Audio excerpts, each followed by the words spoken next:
উনি সফরে বেরিয়েছেন হাদিস কালেকশনের জন্য। প্রচন্ড শীতের রাত,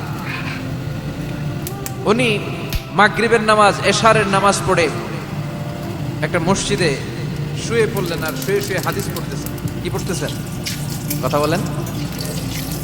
আর মনে মনে ভাবলেন রাতটা মসজিদে কাটায় দিন, ফজরের নামাজ পড়ে আবার বেরোবো। কিন্তু দারোয়ান এসে বলে মসজিদে থাকতে পারবেন না, ওঠেন। দারোয়ান আছে না, কথা কন।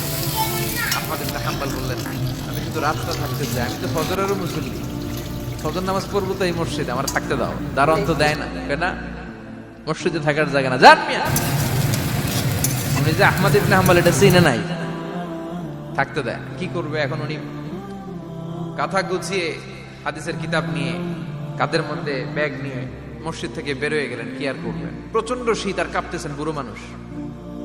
পথিমধ্যে দেখলেন বাজার, বাজার একজন খাব্বাস, শাবুন খাব্বাস, যুবক রুটি বিক্রেতা।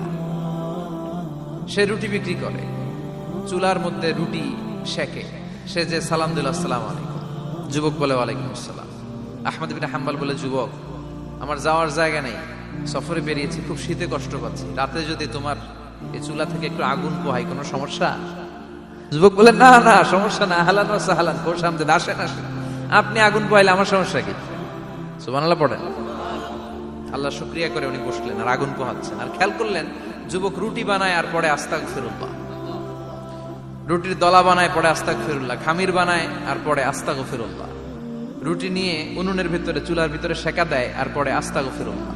দোকানদারের কাছে কেউ আসলেই সে রুটি দেয় আর পরে আস্তাগফিরুল্লাহ। ক্রেতার কাছ থেকে টাকা নিয়ে ক্যাশ বক্সে রাখে আর কি পড়ে, আবার রুটি বানানো শুরু করে আর কি পড়ে, খালি এইটাই পড়তেছে। ইমাম আহমদ ইবনে হাম্বল তো অবাক, কিরে এটা আবার কেমন যুবক, খালি আস্তাগফিরুল্লাহ। উনি প্রশ্ন করলেন, যুবক ঘটনা কি? আসার পর থেকেই তোমার দেখতেছি তুমি রুটি বানাও, রুটি বিক্রি করো আর পড়ো আস্তাগফিরুল্লাহ, মা লাকা ইয়া শাবাব।